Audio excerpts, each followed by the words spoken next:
Evening, everyone. I'm only using the microphone because we are recording this tonight so that we can put it on the website so that those who weren't able to make it to the meeting can see the presentation as it's available to them. Welcome again. Thank you for coming tonight. We're here to talk about an additional study area that we had Christopher Burke Engineering look at, and it concerns an area generally on Howard and Van Auken up in the 3rd Ward, north side of town. We understand that from the April 2013 storm, we picked up a couple of areas that are inundated with water, and so we asked Christopher Burke and company to take a look at that as far as how we can divert the water to other areas. You may or may not know that we had Burke under contract already to look at 8 or 9 other areas, which they did in 2011. We've been working on those projects, and you may have read in the paper or been at meetings where we have talked to the school district and the park district about the possibility of using their properties for stormwater management. We're still in those discussions. We've narrowed, of those projects, we've narrowed them down to 4 priority projects, and we can get into that in just a little bit if you have questions about those, but we're mainly here to talk about the north side tonight. So I'd like to do a few introductions. I think for the most part everyone knows the 2 aldermen from the 3rd Ward, Danny Polumsky and Michael Bram. I know that Mayor Morley plans to be here. He had a couple other things to stop at before he came here, but he was going to stop in tonight as well. And then I want to introduce some of the staff and consultants that are here. I want to introduce all of the staff and consultants, as a matter of fact. Sitting up front is Chris Burke. With him is Luke Sherry, one of his staff engineers who has been working on about all of our projects for the city. And then from Public Works and Engineering, we have Howard Killian, no relation to Mike Killian, I understand. But Howard just joined us this week as the Public Works Director. Corey Taberry is our Assistant Public Works Director. And Kent Johnson is our City Engineer. So tonight what we're going to do, I'm going to turn this over to Chris Burke to make his presentation on the area. Then we will come back to me just to talk a little bit about the future process and how these projects would proceed, and then we'll open it up for questions for everyone. So with that, but before I get into that, I want to let everyone know that the city is planning a city-wide stormwater meeting for October 15th.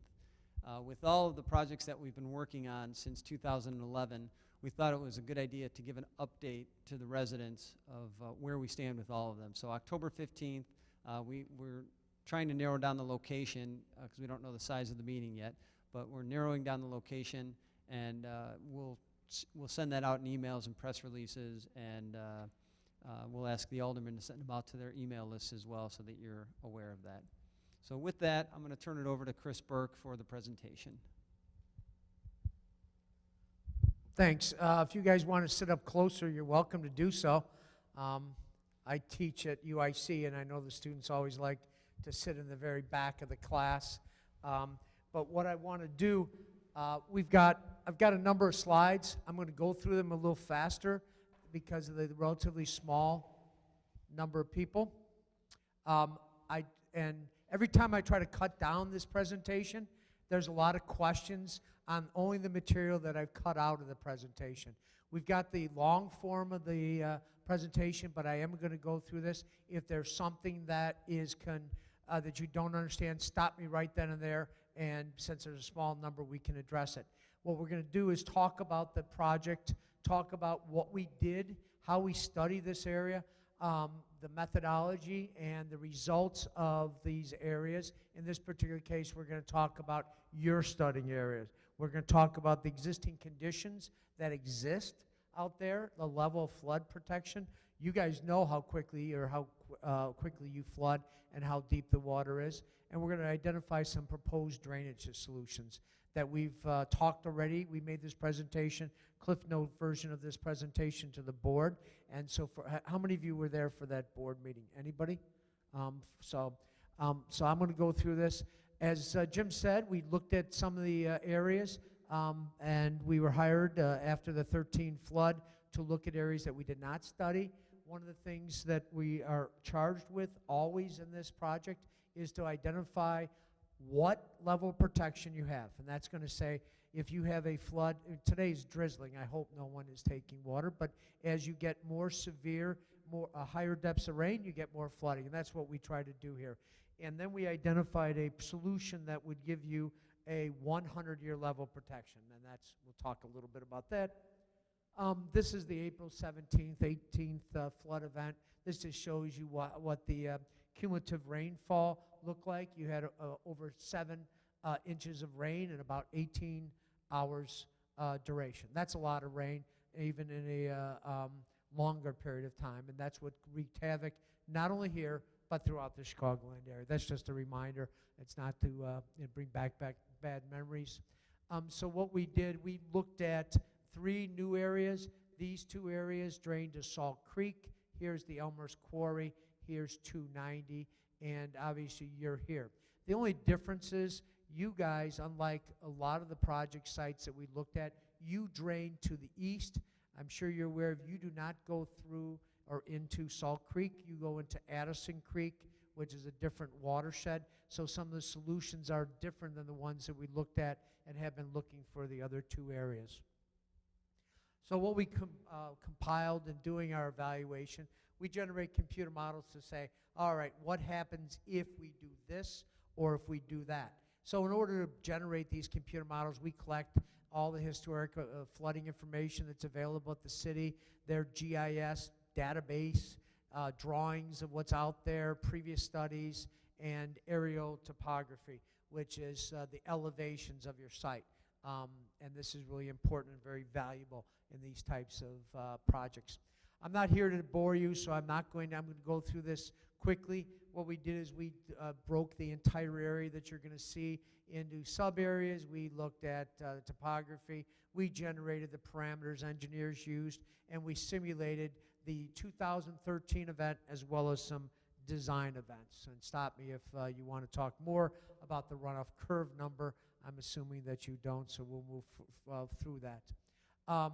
So what we did is we looked at a series of rainfall events, and I'm going to call the 1 year, the 2 year, and all the way up to the 100 year.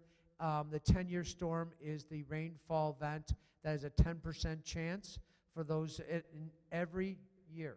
That's a 10% chance each and every year. It's not 1 in 100. I can't tell you that, don't worry about it. You guys got flooded in 2013, and that was a 100-year event.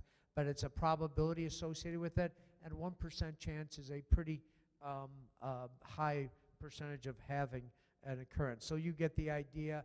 This is the probability of these different types of event. You have a 50% chance in any given year of having what we call the 2-year flood, 2-year rain.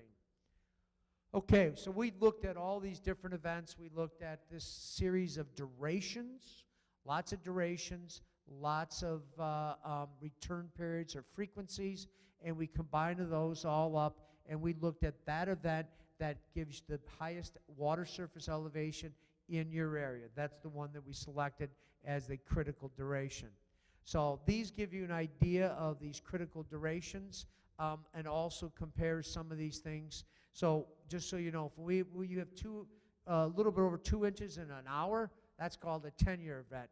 When you have that 2 inches of water in 15 minutes, that's a 100-year event. It's the same depth. It's the intensity. That's when you have almost blackout conditions. The water's coming down in sheets, and the water has no opportunity to absorb into the ground. It's coming off as rainfall. So I don't need to tell you. You probably have a much better idea of what these did to your areas. But just as a recollection, you had the 2010 in June and July, the 2013, and again, we had about 4 inches in 3 hours in 2014.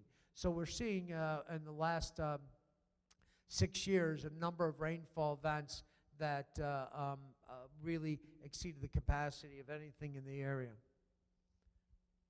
This gives you an idea. And for those, I only want, this is graphical representation. This line here is the 100-year curve for different durations, and here's the rainfall depth. So if you get down to a 24-hour rainfall depth, we're talking about 7.5 inches for the 100-year. That's what we call a 24-hour, 100-year event. And so what I want to show on all this curve is that there is an infinite number of 100-year events. So there's a 100-year event for the 32-hour and every storm duration less than that. So it doesn't mean that there's only one flood event. And if Gurney gets the 100-year event, that doesn't mean that you're out of the woods. That there's spatial variability. Obviously, we all look at the maps in the morning on the Weather Channel and see how much we have different temperatures. We certainly have different rainfall depths in the area. So what we did is, as I said, we developed these computer models that allow us to simulate all that different storm durations and frequencies. We look at the storm sewers that serve your areas. You guys, as you probably know, have a separate storm sewer system.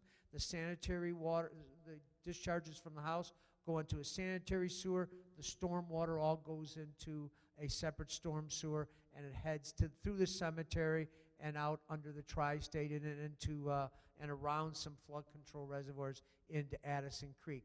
So we simulated what's going on in the area. We looked at the elevations of the sewer pipes, what kind of material they are, looked at what happens when the water gets up high, where it can overland flow. In most cases that you're going to see in some of the areas that you guys live in, once it gets higher, it starts going in your house. It doesn't flow or cascade downstream. And that's one of the difficulties in this area.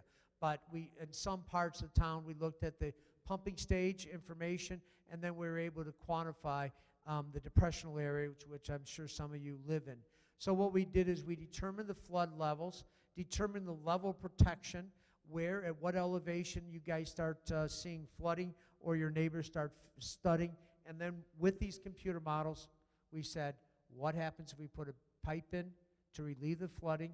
What does that do? What happens if we put additional storage? So that's why we developed these computer models, to make sure that we're representing what's out in your area correctly and identify the opportunities for solving problems.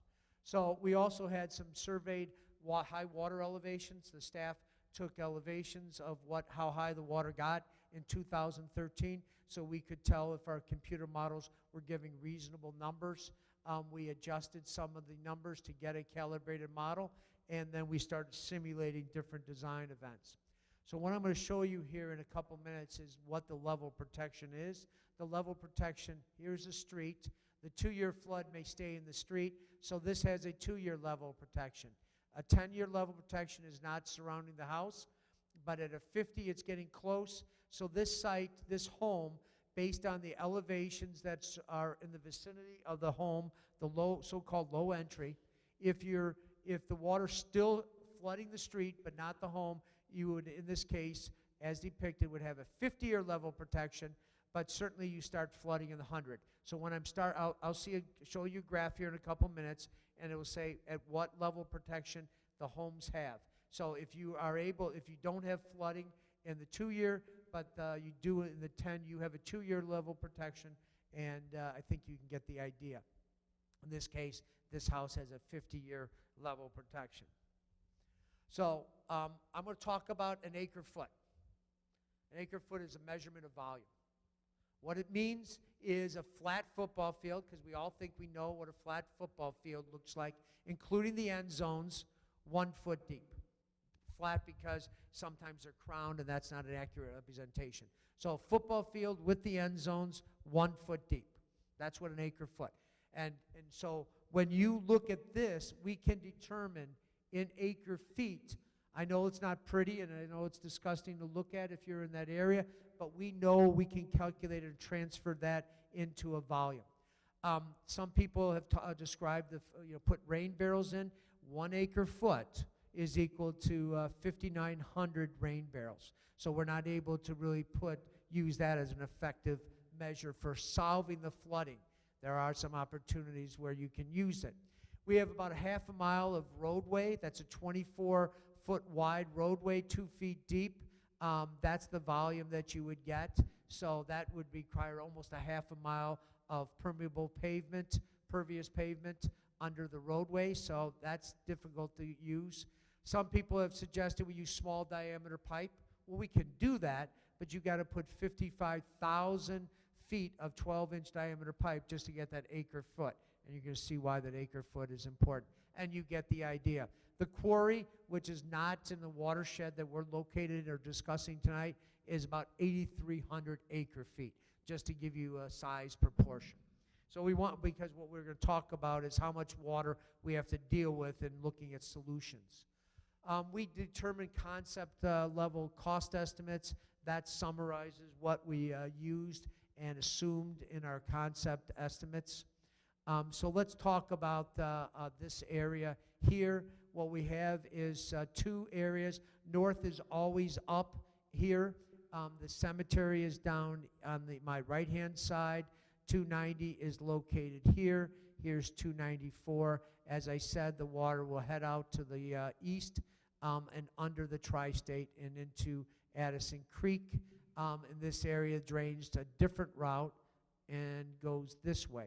So in this case, contributing to this storm sewer right here is about 40 acres. Contributing to just north of Crestview Park is about 84 acres. That's land mass that's coming and heading from west to east. And there's a storm sewer network that we modeled. I talked about that, and all of it in blue is described there. So we represent that entire drainage area, represent the fact that you have relatively dense residential area, and then take a look at what the existing flooding is. So obviously, when we start looking, and if you go online and look at all the solutions, we have not recommended any solutions that just send the flooding problem downstream. That's not a viable alternative in 2014. It shouldn't have probably been a viable alternative in the past. We have frozen our existing conditions. So what's the likelihood of us being able to say to the cemetery, here it comes, is very, very low. And the people downstream, we know, are very concerned about how much water is going through those ditches. So what we looked at is alternatives throughout the work that we've done for the city that look at storing water. And the places where we can store water are on publicly owned property where we can excavate it, divert the water out of the street, and temporarily place it. And that's so of all the alternatives, and so the projects that we've looked at here and in the last couple decades throughout the Chicagoland area have always recommended some type of temporary storage of the flood waters, if that makes sense, and that's what we're proposing here. So when we look here, we have 2 separate problem areas, and what we have is only one real good open space where we could temporarily store the water. So as I said, there's a north study area, the south study areas. Some of you, how many of you think you live in the north area, which is that depressional area located along the northern section of Howard, just south of the park? Anybody, how many of you are here for that? And the rest of you, I assume, are in the south study area near Van Auken, Howard, and Emroy. So there's 2 separate areas that we identified. And the reason why we identified is you guys have a separate outlet than they do. Your water goes in a different direction as it exits. So what happens is, this is what we did those computer models. We simulated the water that started causing flooding damage. Now, some of you are going to say, hey, I know it flooded here, but it didn't start spilling out and looking like a small lake and an inundated area. So when we looked at these areas, simulated this, we got high water marks where appropriate. On the north side, we had this smaller area at the end of Howard. So you get an idea, now you know why I said about the volume. On the south side, it accumulates in that low-lying area about 4 acre feet. On the north side, about 1 acre foot. So when we start, those are the orders of magnitudes that we have to deal with when we start looking at solutions. So yes, people always say, well, you know, we got water here in the street. Well, we know we don't have, the water's okay in the street. It's when it starts spilling out and flooding homes. Now, I know some of you indicated that you took water. Some of you, I know there's lots of glass block that has been put in, remedial measures have been taken, but in these particular cases, the ground elevations are lower than the elevations that we computed during that 2013 event. So there may be some, not all the houses not have taken water because of preventive measures that they've incorporated, but they certainly were exposed to water standing very close to, if not adjacent, to the foundations. So the storm event, we had about more than 2 feet of flooding at the point in the North Study area. 2 homes are in that area. In the south, we had about almost 2 feet of flooding and the low point, and there's 13 homes that are affected by in that inundation area. And that's all based on topography that the county has provided over the years. So this talks about the number of people that are flooded, and now you know why I showed that area. So this area shows that there's one house that starts flooding at the 10-year, and then it starts getting more larger, with almost 15 homes impacted during the 2013 and the 100-year event. So what we did is we looked at solving the problem, giving a 100-year level protection, and also mitigating for the impacts of the 2013 event. As I said, you can't really put bigger pipes and ditches on the golf course. That's not a viable option. I want to say that at least not at least, as part of our presentation, here and everywhere in town, we have not identified buyouts as an option. That's not an engineering issue, it's more of a policy issue, but I just want to let you know that we're not showing buyouts. It's also kind of silly for me to talk about flood-proofing measures when we see how many homes have had glass blocks, and the typical things that people say, if you put glass block, the water won't go in. This gentleman was saying he had 6 feet and 4 feet in a recent event. You guys know that that alone is not sufficient.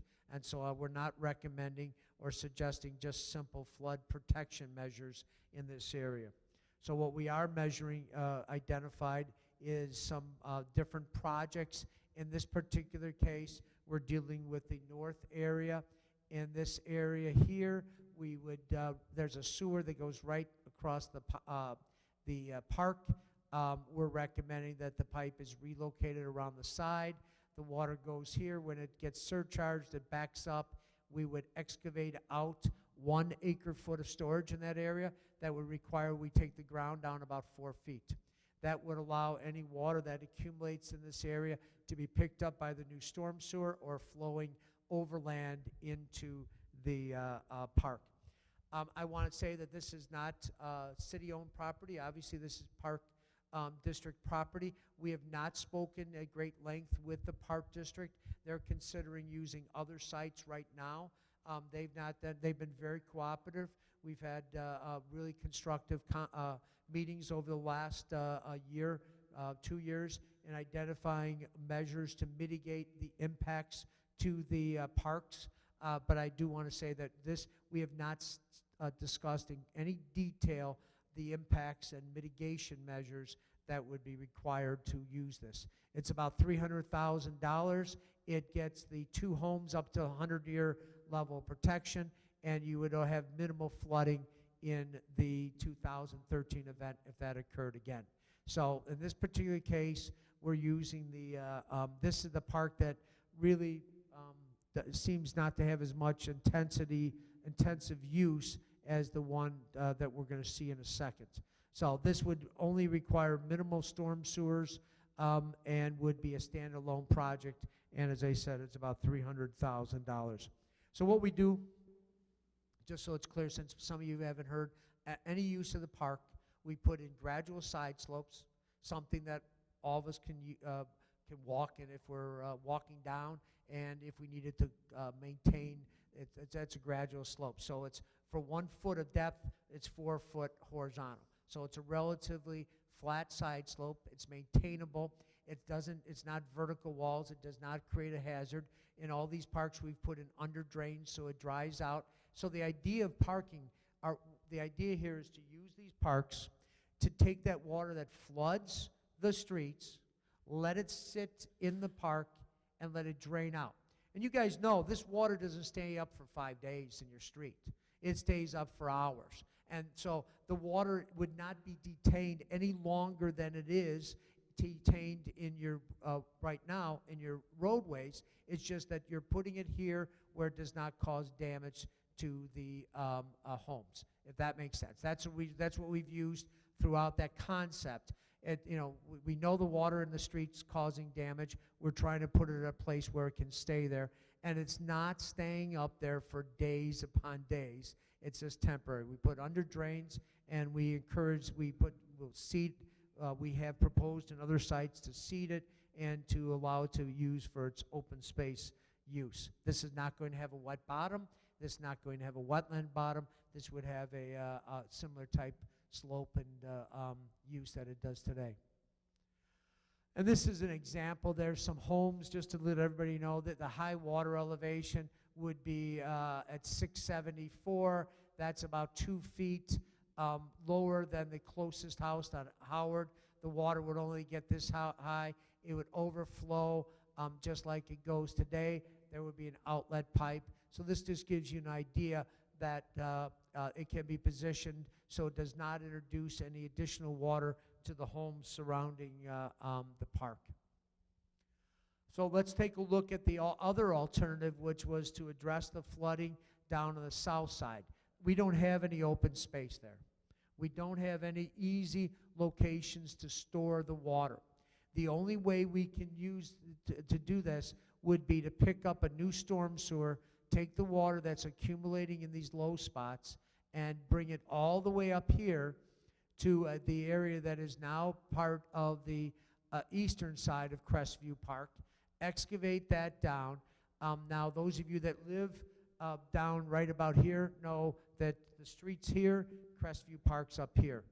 So I've got to bring that park down a long way to get it to drain.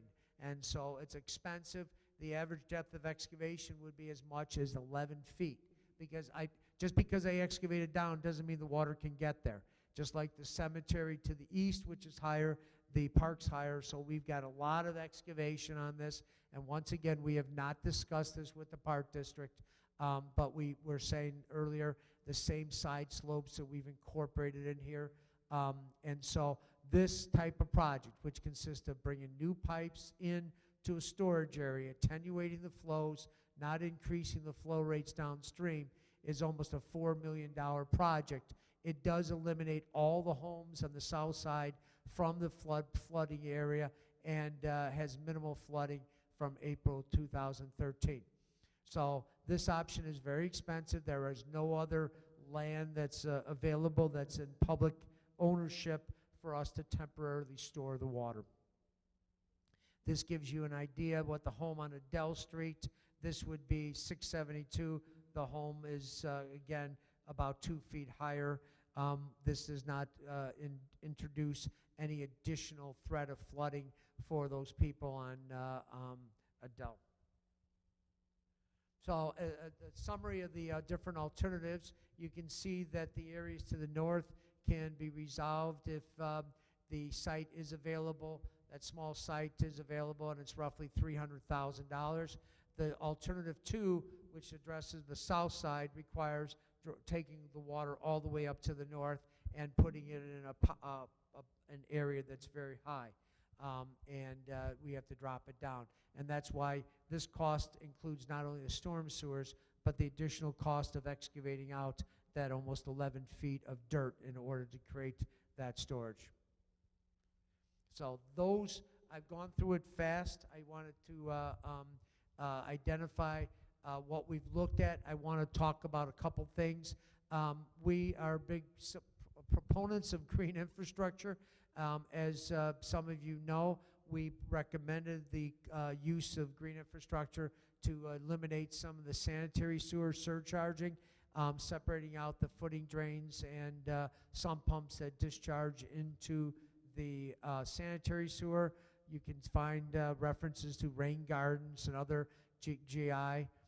We know that permeable pavement is a viable option, but as we said earlier, it takes a lot of additional land, and it is a relatively expensive measure. You can see that an acre foot is about $1.6 million in cost for creating that storage. And that's not to say that the storage is at a location where it can be placed at an option. But we think permeable pavement's good in some situations, certainly parking lots and other areas where you can reduce the volume of runoff.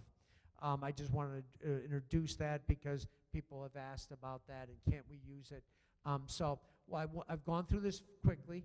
I wanted you guys to afford you the opportunity to ask questions and have me clarify anything that I might have glossed over or went through quickly. So thank you. Before we open it up for questions to Mr. Burke, I just wanted to run through a few things. First, I want to introduce Mayor Morley, who entered the room during the presentation, and thank him for coming tonight. Secondly, as Mr. Burke pointed out, we have not had a chance to discuss these two projects with the Park District yet. We're going a little bit out of order on these three additional areas in the sense that with the first study, we were able to sit down with the Park District and the school district and ask them about the projects to see if there were any limitations that they had, future plans, expansions, anything like that, which there were some helpful ideas from them which revised some of the projects that we had looked at. We've not had a chance to do that yet, but we wanted to make sure that we got the word out to all the residents to let you know what we're doing and that we are concerned about this and we're looking at the possible remediation and moving that stormwater somewhere else. So we do plan to sit down with the Park District. Coincidentally, they are having an open house tomorrow night, October 1st, at the Abbey to talk about all of the projects that the city is asking for partnership on. As I mentioned in my earlier comments, we've narrowed it down to two projects, two priority projects for the Park District.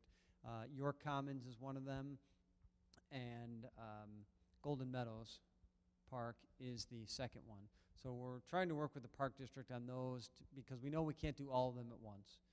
Financially, we can't do all of them at once, and just the ability to get them all done at once isn't there. So we narrowed that down. So we'll be talking to the Park District about these and how we can move forward with them shortly. But tomorrow they are having the open house at the Abbey, and so if you have a chance to get over there, I would encourage that. I know that we've impressed on people, residents in other meetings, that some of these solutions are difficult decisions for the Park District and the school district to make. And so they are looking to the residents, those elected boards are looking to the residents for their guidance. Should we do it? Should we not do it? And so we've encouraged people to speak up either way to their elected officials from those bodies. We've had some people come in that had some concerns about the York Commons project. We certainly recommended that they go and talk to the Park District about that. So I would encourage that as well. In addition to looking at these solutions, the City Council has taken on a number of policy changes recently. And in fact, both Danny and Michael have been very involved in those because Danny sits on a committee that is working with the parks and the schools on these projects. We meet as often as we can to talk about the viability and how we can get these to happen. And Michael sits on the Public Works Committee, and recently they've taken on a number of policy changes, some of them having to do with new construction, such as the downspouts no longer being directly connected into the storm sewer, and secondly, impervious surface limitations. So you can't, right now, not right now, previously, the way the ordinance was written, you could pave your entire lot, and as long as it didn't drain onto your neighbors, that was okay by ordinance. What the Public Works Committee recommended and eventually the City Council approved was a limitation to that, so that you can only pave 40%, correct? 40%, I believe 50% was the number.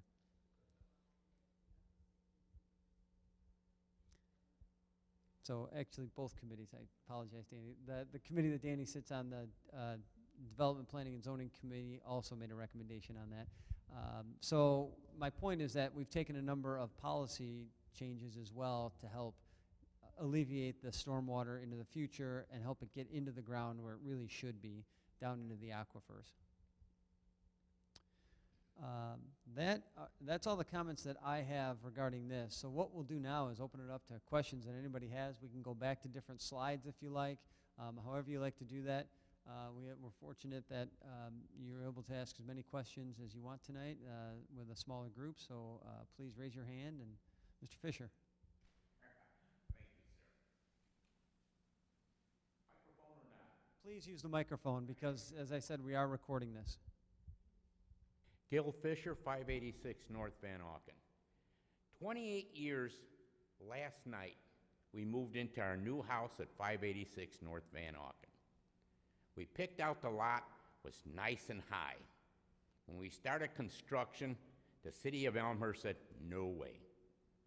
They took 39 inches off my lot that I bought to put my house on, so my foundation is even with the house next door. I could see that. 5 years ago, that house next door was knocked down. They put a new $750,000 house there, and they raised the foundation 40 inches. I have a sub-basement on my house. My sub-basement is less than 8 feet high, and it's 39 inches, the floor, lower than the house next door, and he's got a 9-foot basement. The neighbor complains to me when he climbs into his house, he has to climb up 8 steps to get to his first floor. I go up 2 to get into my first floor kitchen area like he has. The city of Elmhurst screwed me royal.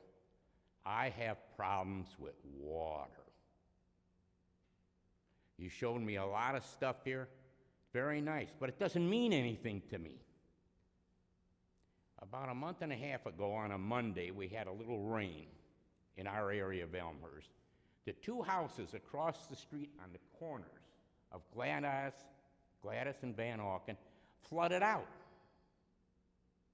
About a week and a half later on a Thursday, we had rain. There was 18 inches of water on Van Auken in front of my house. So I go out there. I'm out there opening the sewers up in the street at 596 North Van Auken. There's a sewer on each side. And I'm opening up and the water's swirling going down. And my wife comes running out, wait a minute, what are you doing? I says, I'm getting the water off the street. At the southwest corner of Gladys and Van Auken, there's a sewer. And the water's bubbling up like a fountain. You showed me nice stuff. You tell me you got to talk to the park district? I don't know why. It's my money that paid for the park district to buy the land, the school district. It's the taxpayers' money that bought it. It's our property. I need something to protect my basement from getting water. Another thing, with electricity. Every time we have a little wind or rain, our electricity goes out. My neighbor and I have a system we go. We put the generators out, run them through our patio doors on the back patio, and the generator's going. He doesn't like that because we have to leave the house open. It took me an hour and a half to chisel through the brick on my house and drill a hole through the wall to run an electric cord in and re-cement it up. So when the electricity goes out, my house can be locked and I can have a generator on the north side of my house running my sub pumps. I have 2 of them. I had one when the house was built. I had another one put in. And they go directly into the storm sewer. It's very nice what you're saying here, but you haven't done one thing to keep my basement clean, dry. Unbelievable.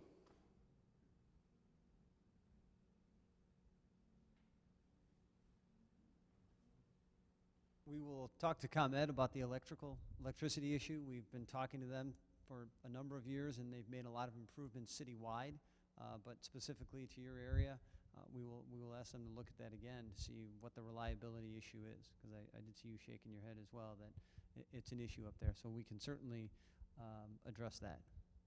If you buy a house in Elmhurst, you better get a good generator. You're going to need it. Other questions?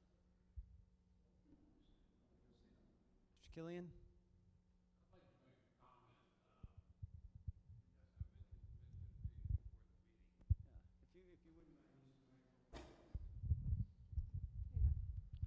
Mike Killian, 41 North Howard.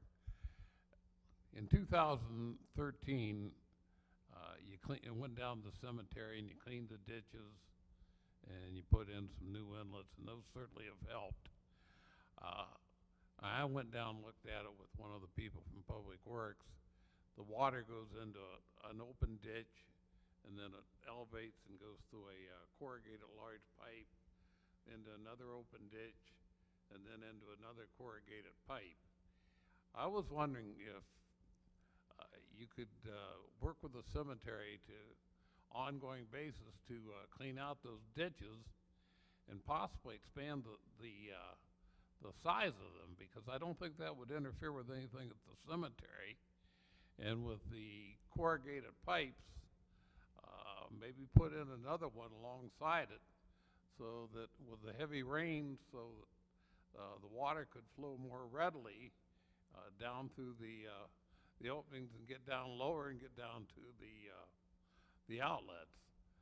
And I really think, working with the cemetery and just a little bit of expenditure, it would be a big help. I'm talking about that south issue, because the Van Auken, Howard, Emory area. Because that water goes in the low spots in front of my house, and it flows up it flows south to and around the block, and then back down Emory, and then into the cemetery. And I think just a little bit of cleanup, along with right now cleaning the streets because the leaves are coming down, would help. And I think that without spending a whole lot of money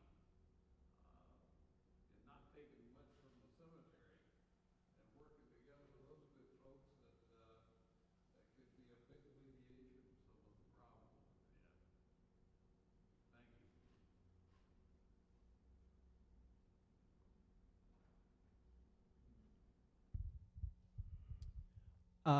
Regarding the cemetery, and I guess I would ask this to Chris, is a ditch like that even able to convey the amount of water that comes through there, would be the first question.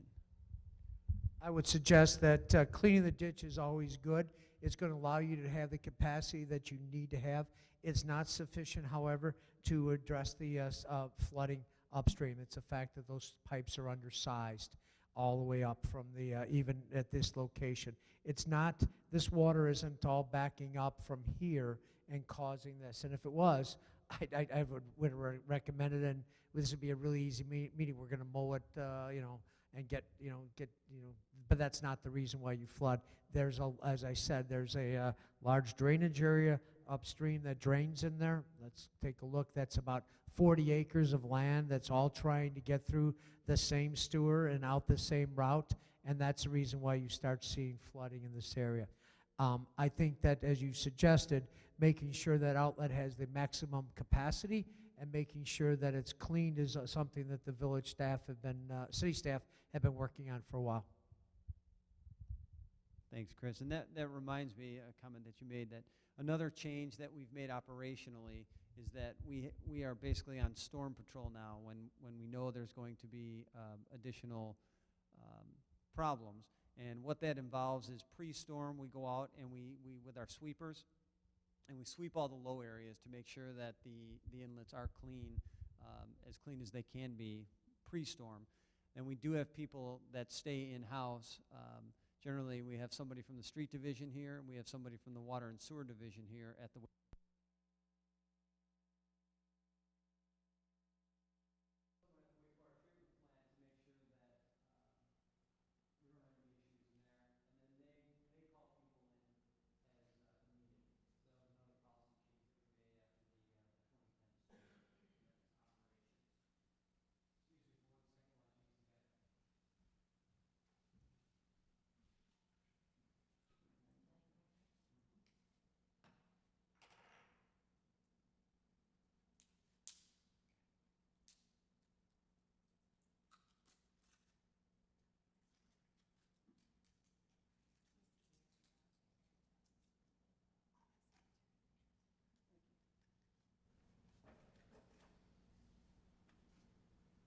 And as Corey Taberry just reminded me, twice a year we go out to the cemetery to make sure that that ditch is clean. Other questions? Yes, sir. I would just like to know if, Brock, use the mic, please. Thank you. A little further mic. I would just like to know if the collateral damage that could be and will be caused to our streets going in and out, assuming that we did both of these projects, would be covered in these costs. I can well see our streets that are not made for the kind of vehicle traffic that you're going to have to put up there, and it's going to be a constant flow. So not only are we going to get hit with $3 million and whatever and change, I just don't know, is it figured in? By collateral damage, do you mean construction Street, yes. vehicles? Well, certainly that's something that we would have to take into account as we go through the projects, and if there's damage done to the roadways, or if it's a roadway that needs to be repaired and can be deferred until after the work, that would be planned for. I didn't want to cut, but it's not figured in then. It is very good. Roadway reconstruction is assumed on those sewer routes that I identified on those early exhibits. Okay. So roadway reconstruction. All right, thank you. I didn't know that you meant putting the sewer lines under. Yes, of course.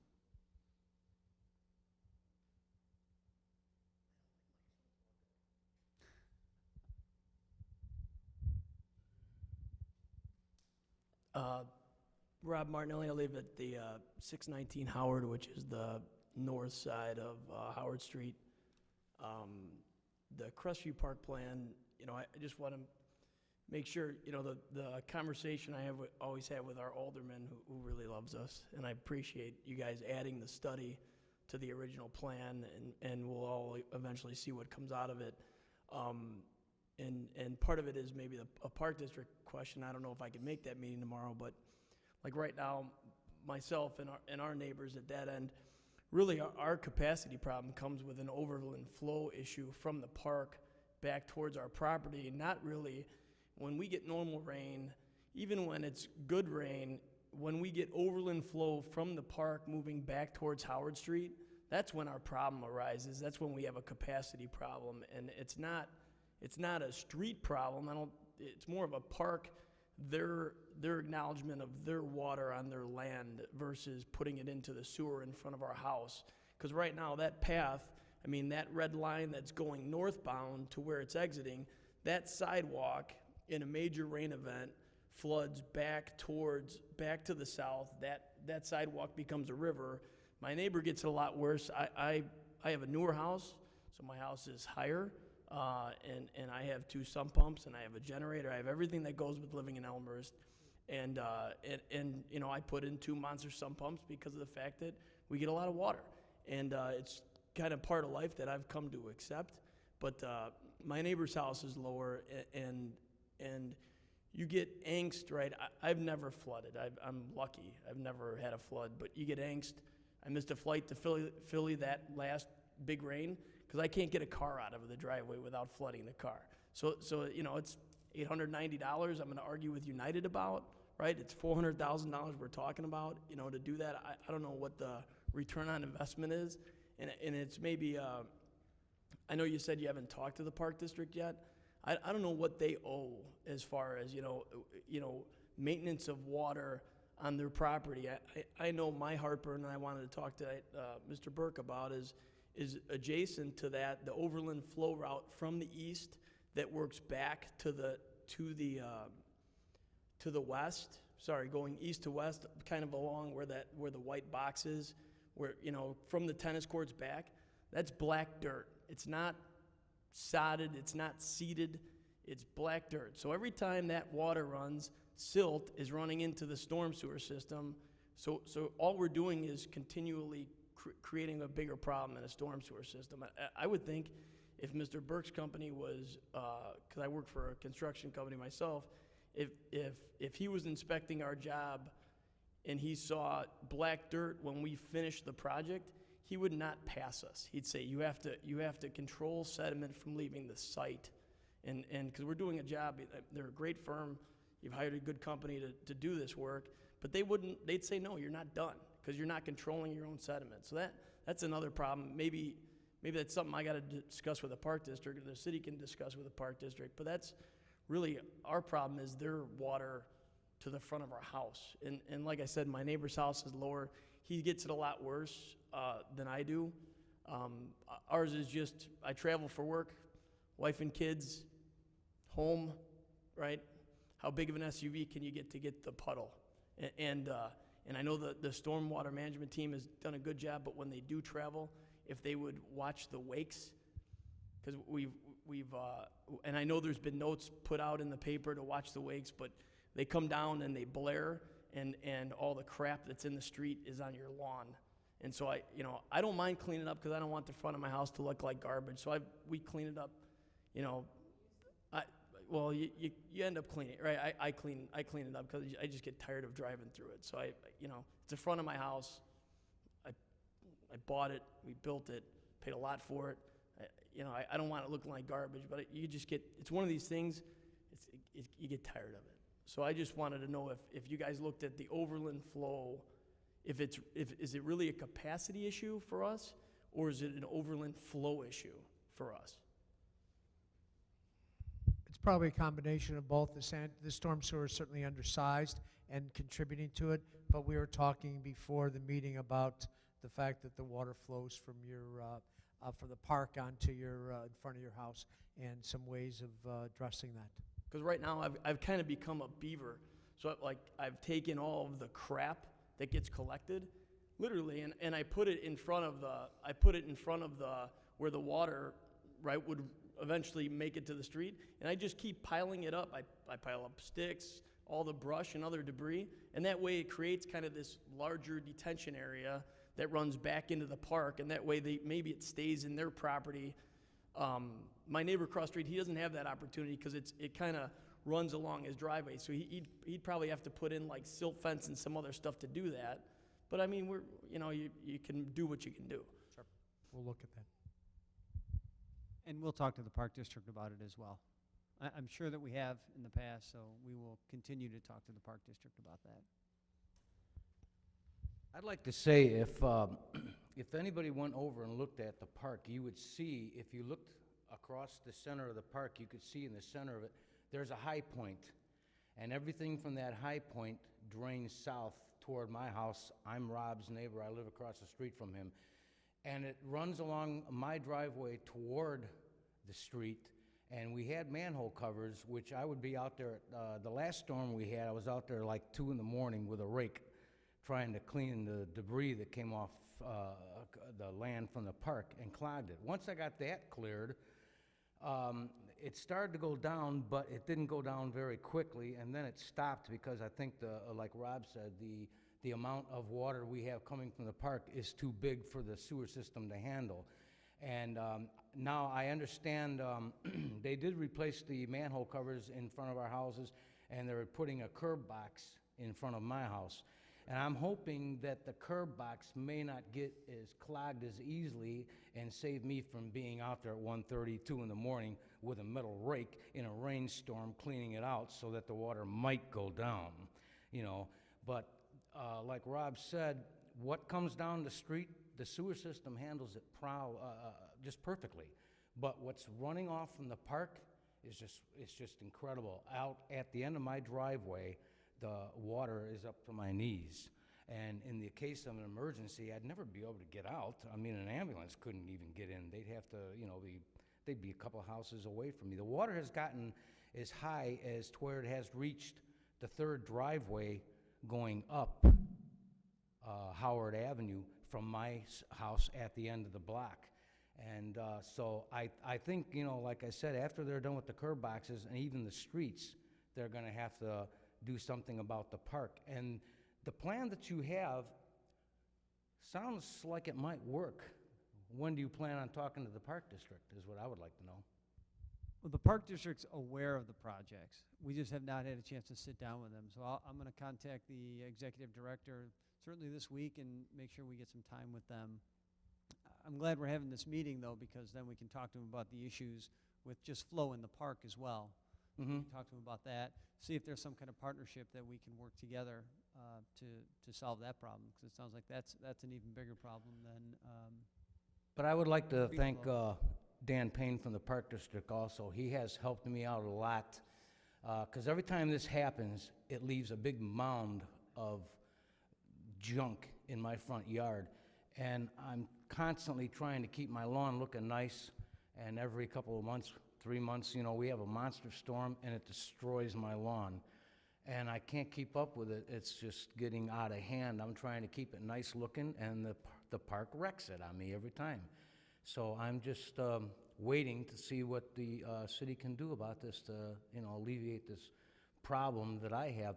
The last time that I had a big mound of dirt, not dirt, just garbage from the park, I swept it out of my front lawn and out of my driveway into the center of the street, and I had the city come and pick it up. But the pile was, I'd say, almost up to my waist, and probably, I'd say, 5 feet in diameter. That's how much garbage was in my front lawn. thank you.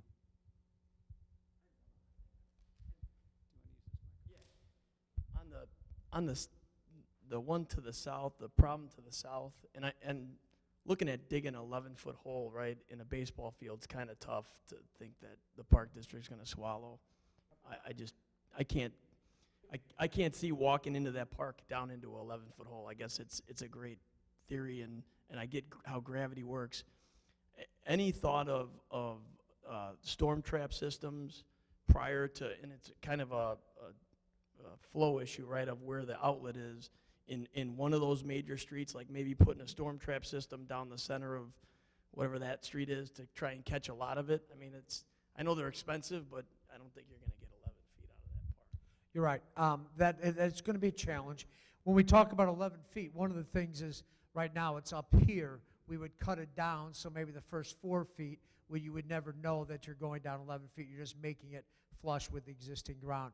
But the storm trap concept we've talked about before. It's relatively expensive, as you know, because it's underground to storage. We've talked about putting underground storage in some of the streets. I would suggest that's a viable option. I would suggest to create that 4 acre feet. It's probably going to be less cost effective, but that's something that we could possibly look at. And what I believe you're talking about is putting in some type of vaults or other temporary storage devices that would be placed in the streets that would trap the water and create some type of storage, and that would eliminate at least some of the storm sewer and all of the excavation. We looked at that underground storage options in some of the other locations, and depending how we attack this at later stages, that may be one option that we want to look at.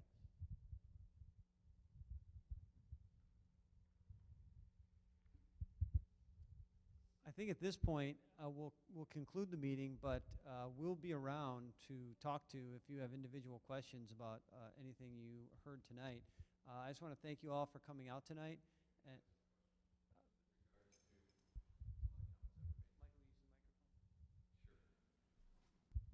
So, you know, I think some of the residents already brought it up. Mike Killian was one of them who brought it up. In regards to, I just want to touch again on the cemetery and the usage of that compared to utilizing the Crestview Park area, the baseball diamond / soccer diamond for some of that or all of that storage. We currently do have, obviously, stormwater pipes running through some of the cemetery as well as ditches running through some of the cemetery. What was I believe that ends up in a reservoir or a retention area closer to County Line Road. And I believe that, at least from what I've experienced myself, that I've never seen that retention area anywhere to near capacity. So I know on one of your slides you made a statement that that was looked at, but what was the cost differential and why wasn't that pursued other than needing to do business with the cemeteries compared to the Park District, which is another government body, and making that the permanent infrastructure and that the possible solution for the south side alternative?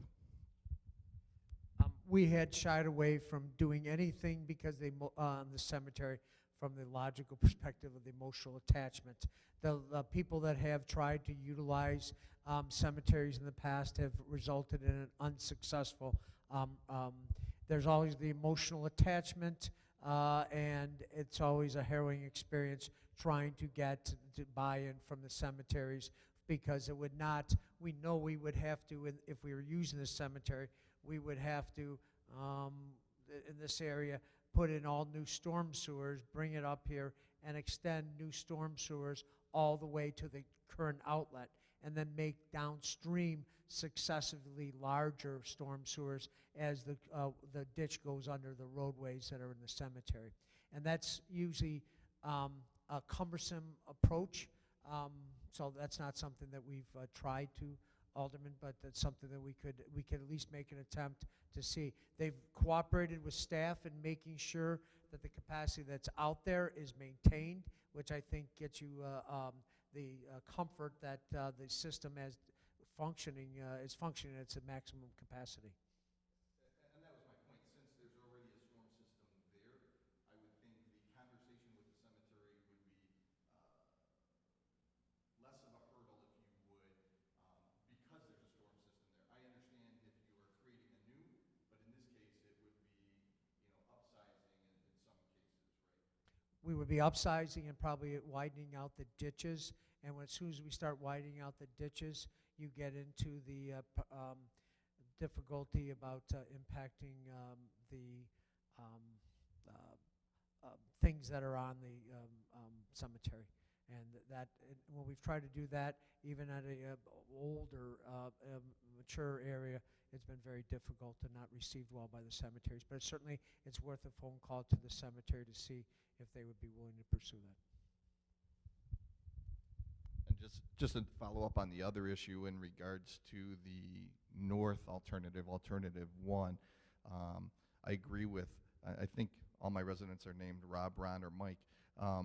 But I think that what Rob and Ron said, especially for that alternative, it seems to me from what I've witnessed, and I haven't been as close to the issue as they have, obviously, but it seems like a lot of it is the overland flow from the park, from Crestview Park, that ends up, overburdening the sewer system at the dead end of Howard Avenue, and therefore then we see the capacity issues.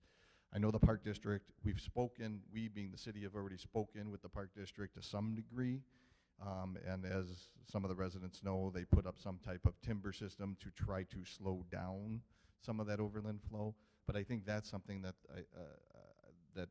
Dr. Burke, your firm, as well as the city, needs to continue to look at more so as a higher priority, I would think personally, compared to doing this alternative to the degree that's mentioned here. Because if we grab the low-hanging fruit, I think we can possibly resolve a decent portion of the issue.